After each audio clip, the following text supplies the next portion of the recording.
आज के लेक्चर में हम अंडरस्टैंड करेंगे हाइपर सेंसिटिविटी टाइप 4 रिएक्शंस। जिस तरह से पिछले वीडियोस में हमने टाइप 1, टाइप 2, टाइप 3 को डिस्कस किया, आज हम स्पेसिफिकली टाइप 4 को डिस्कस करेंगे। तो फर्स्ट ऑफ ऑल हम ये देखते हैं कि टाइप 4 हाइपर सेंसिटिव रिएक्शंस ये सेल मीडिएटेड रिएक्शंस हैं। सेल मीडिएटेड रिएक्शंस ये एक प्रॉपर्टी है जो इसको डिफरेंशिएट करती है from other 4 types of hyper sensitivity. जिस तरह से बाकी हाइपर सेंसिटिविटी के टाइप्स में हमने देखा था कि वो एंटीबॉडी मीडिएटेड है, यानी उनके अंदर एंटीबॉडीज़ इन्वॉल्व है। टाइप 1 के अंदर IgE, फिर इस तरह से टाइप 2 के अंदर IgG और IgM, और थर्डली भी IgG। Type 4 hyper sensitivity reactions ये सेल मीडिएटेड हैं। इनमें एंटीबॉडीज़ इन्वॉल्व नहीं होती, इनमें जस्ट सेल्स इन्वॉल्व होते हैं। और इसका दूसरा नाम है delayed type hyper sensitivity reactions.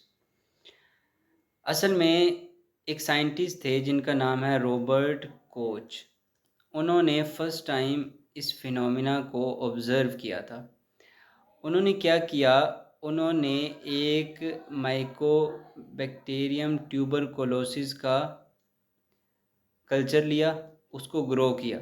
Mycobacterium tuberculosis, जिसकी वजह से ट्यूबरकुलोसिस यानी टीबी होता है। तो ये कल्चर है माइकोबैक्टीरियम ट्यूबरकुलोसिस का, और इसमें से कुछ बैक्टीरिया लिए और उन बैक्टीरिया को इंजेक्ट किया एक पर्सन के अंदर।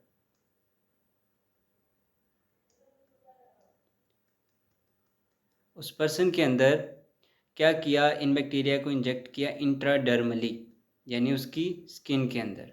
इंट्राडर्मली जब इंजेक्ट किया इंट्राडर्मली उस स्किन के अंदर, तो इस पर्सन के अंदर लोकलाइज्ड इन्फ्लेमेटरी रिस्पॉन्स शुरू हो गया। इन्फ्लेमेटरी रिस्पॉन्स शुरू हो गया, और ये रिस्पॉन्स ज़रा डिले था, इस वजह से इसको डिलेड टाइप हाइपर सेंसिटिविटी। जब उसने रॉबर्ट कोच ने लोकलाइज्ड इन्फ्लेमेटरी रिस्पॉन्स ऑब्जर्व किया, तो उसने इस रिएक्शन को कहा, इस ओवरऑल रिएक्शन को नाम दिया ट्यूबरकुलिन रिएक्शन।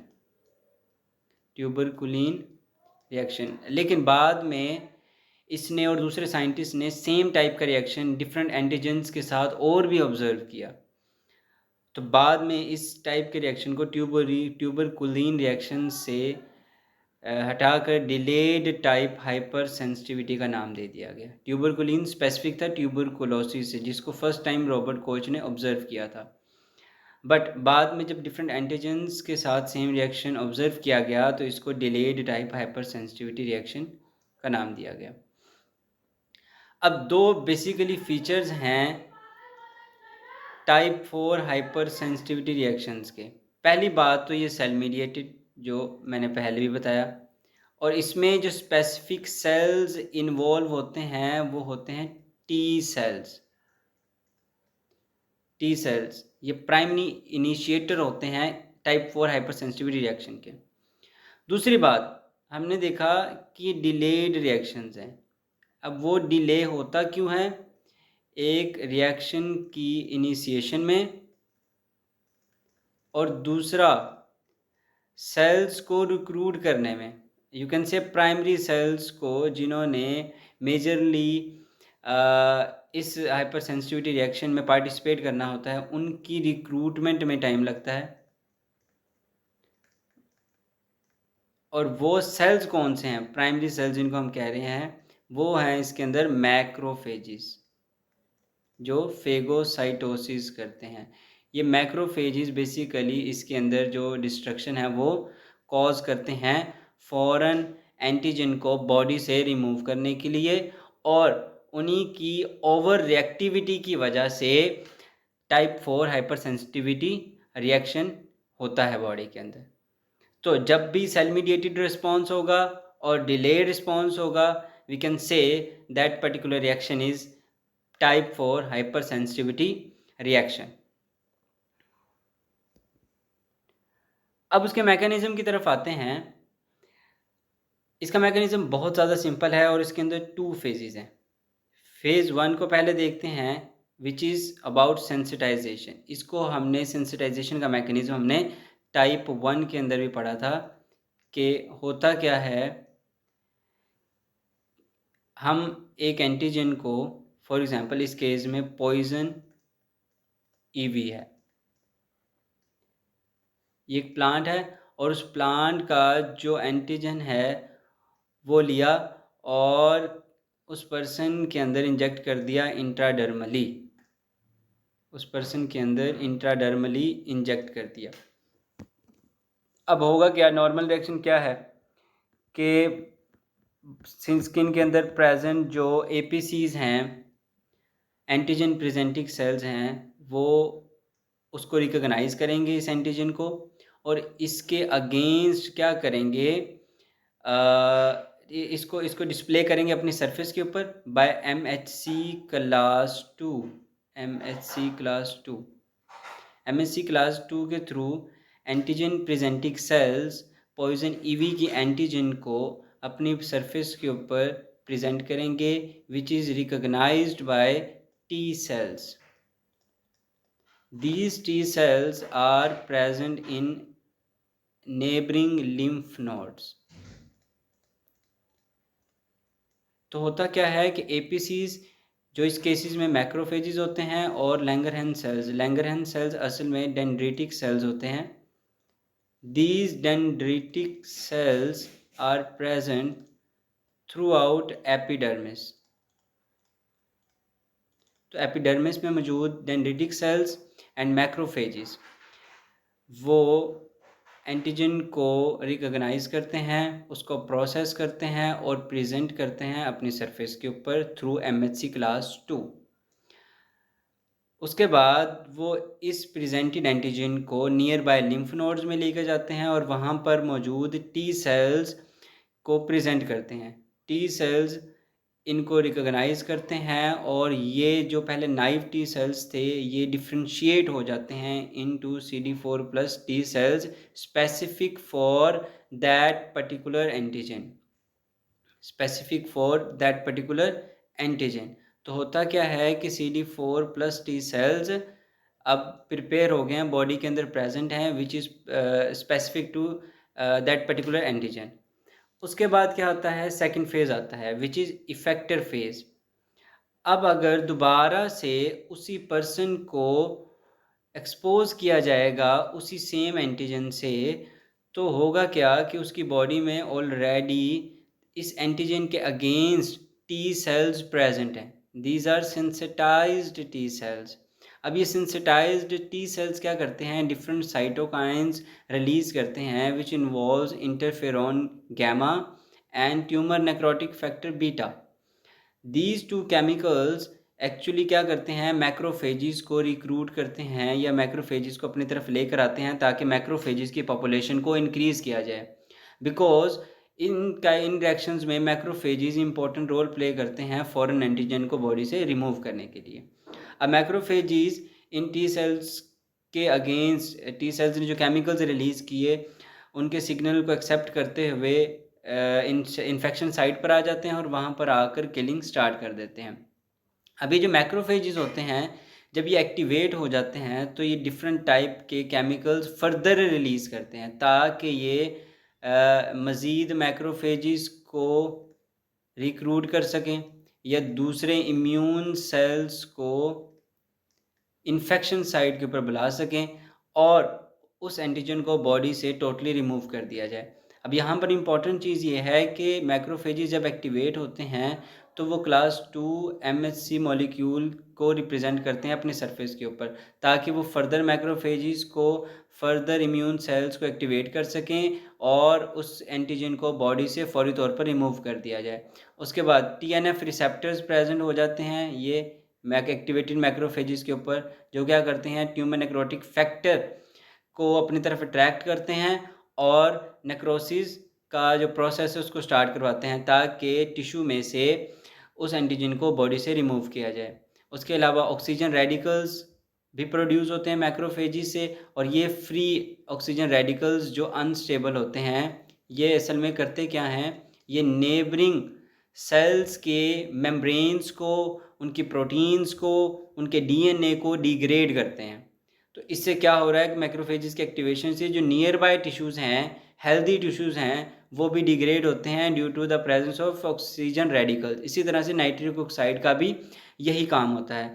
तो एज अ रिज़ल्ट हम ये देख रहे हैं कि एंटीजन को तो बॉडी से रिमूव किया जा ही रहा है, बट उसके ओवर मैक्रोफेजेस के ओवर एक्टिविटी की वजह से हो क्या रहा है कि मैक्रोफेजेस नियर बाय टिश्यूज़ के अंदर भी डैमेज कॉज कर रहे हैं। That's why this is called hyper sensitivity reaction.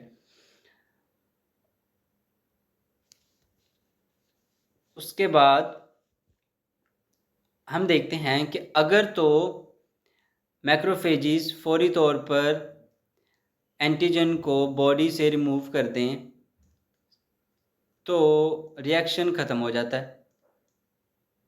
Reaction क्या हो जाता है? ख़त्म हो जाता है। बट नॉर्मली क्या होता है कि जो मैक्रोफेजेस हैं वो कम्प्लीटली डिस्ट्रॉय नहीं कर पाते फॉरेन एंटीजन को, फॉरेन केमिकल को, फॉरेन बैक्टीरिया को या वायरस को, जिसकी वजह से क्या होता है, मैक्रोफेजेस एक्यूमुलेट होते रहते हैं इन्फेक्शन साइट के ऊपर, और मैक्रोफेजेस क्या करते हैं, वो आपस में कंबाइन होके एपिथेलॉइड सेल्स बना लेते हैं।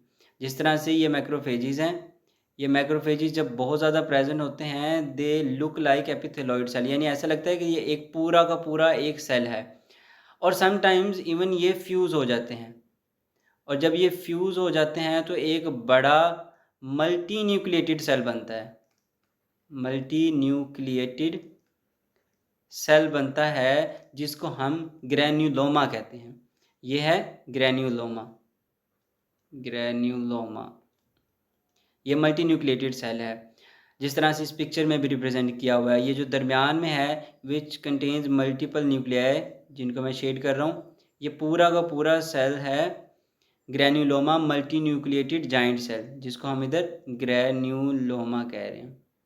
ये उस वक्त इसकी फॉर्मेशन होती है जब मैक्रोफेजेस कम्प्लीटली बैक्टीरिया वायरसेस को बॉडी से रिमूव नहीं कर पा रहे होते। तो मैक्रोफेजेस एक्यूमुलेट होते रहते हैं बिकॉज बॉडी को सिग्नल जाता है कि अभी भी बैक्टीरिया वायरस बॉडी के अंदर है।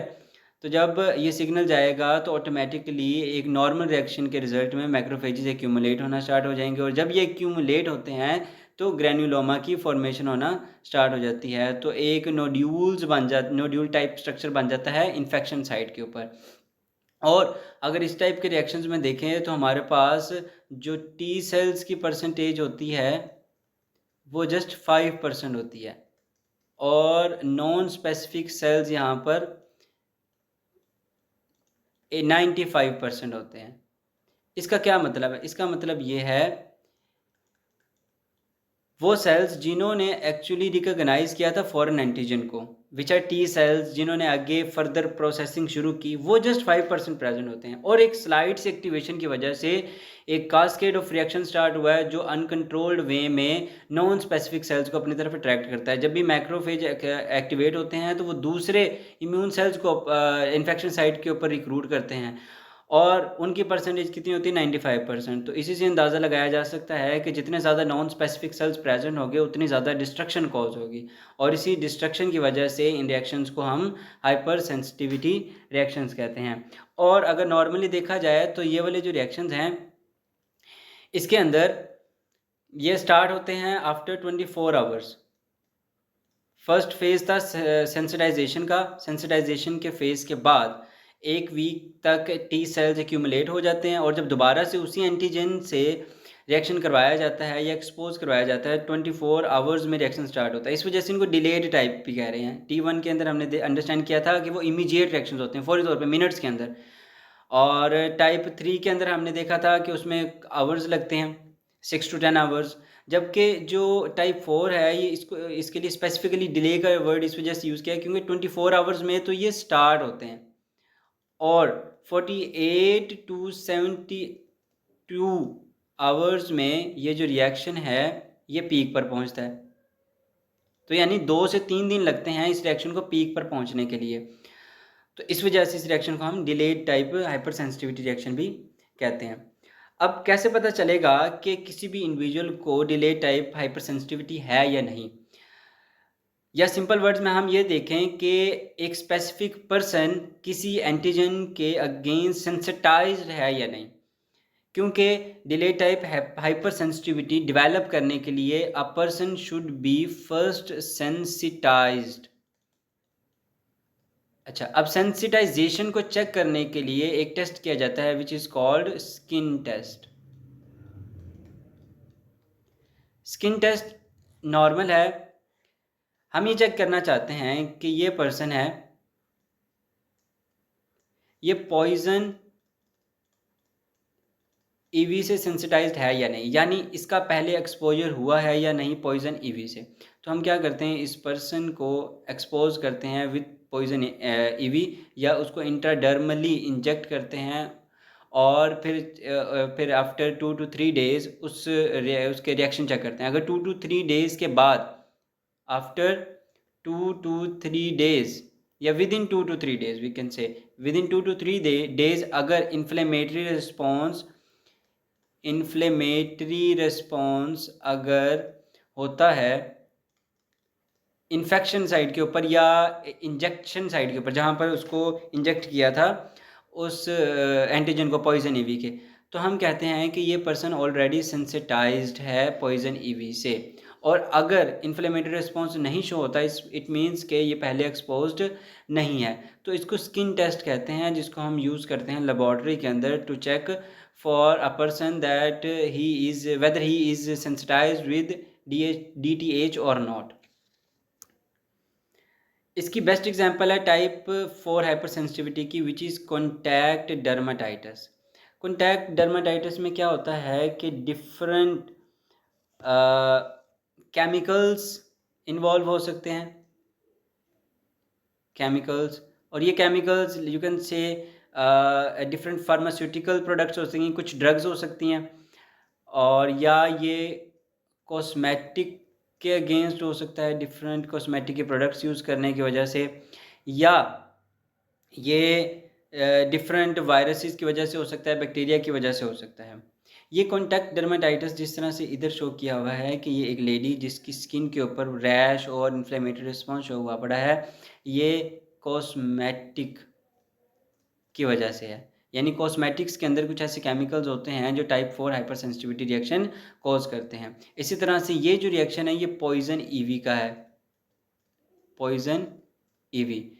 तो ये पॉइजन ईवी के अगेंस्ट कुछ पर्सन्स क्या होते हैं, वो जब एक्सपोज किया जाता है उनको, तो वो इस तरह का इन्फ्लेमेटरी रिस्पॉन्स शो करते हैं। इसी तरह से हेयर डाई, कुछ हेयर डाइज इस तरह की होती हैं जो क्या करती हैं, इन्फ्लेमेटरी रिस्पॉन्स कॉज करती हैं। जिस तरह से हेयर डाई इधर शो की हुई है, ये हेयर डाई इस पर्सन ने यूज़ की होगी, तो उसके रिजल्ट में इन्फ्लेमेटरी रिस्पॉन्स जो है इसकी सरफेस के ऊपर प्रेजेंट होता है। इसकी अगर स्पेयर फॉर्म को देखें तो वो होती है स्टीवंस जॉन्स या जॉनसन्स। ये एक डिजीज़ है स्टीवंस जॉनसन्स, जिसमें क्या होता है, जिस तरह से कॉन्टैक्ट डर्माटाइटिस या जो बेसिक सी disease poison ivy cosmetic hair dye से, उससे जो सेल्स इन्वॉल्व होते हैं वो CD4+ सेल्स इन्वॉल्व होते हैं, जिस तरह से TH1 के बारे में भी हमने पीछे पढ़ा था। लेकिन जब इसकी सिवियर फॉर्म हो तो cytotoxic cells which are CD8+ cells, जो नेचुरल किलर सेल्स होते हैं असल में, जो साइटोटॉक्सिक सेल्स होते हैं जिनका काम होता है बहुत ज़्यादा डिस्ट्रक्शन कॉज करना, तो ये एक्टिवेट हो जाते हैं स्टीवंस जॉनसन डिजीज़ के केस में, या इस तरह की और डिजीज़ हैं जिसमें कॉन्टैक्ट डर्माटाइटिस क्या होता है, बहुत ज़्यादा एक्सट्रीम कंडीशन में होता है, और उसकी वजह से ये हमें रिस्पॉन्स शो हो रहा है कि पूरी बॉडी के ऊपर इन्फ्लेमेटरी रिस्पॉन्स शो हो रहा है। और उसके बाद इसमें जो सबसे इम्पोर्टेंट चीज़ है, इसमें स्किन जो है, स्किन के जो सेल्स हैं वो बॉडी से सेपरेट होना स्टार्ट हो जाते हैं, जिसकी वजह से जो स्किन का स्ट्रक्चर है वो डिसमेंटल्स डिग्रेड हो जाता है और स्किन प्रॉपर वे में इंटैक्ट नहीं रहती, जो बहुत ही सिवियर फॉर्म है इसकी कॉन्टैक्ट डर्माटाइटिस की। ये था हमारा टाइप 4 हाइपर सेंसिटिविटी रिएक्शन। हमने पहले 3 और टाइप्स को डिस्कस किया, तो इस हाइपर सेंसिटिविटी को पूरा हमने इसमें डिस्कस कर लिया। और thank you so much for watching.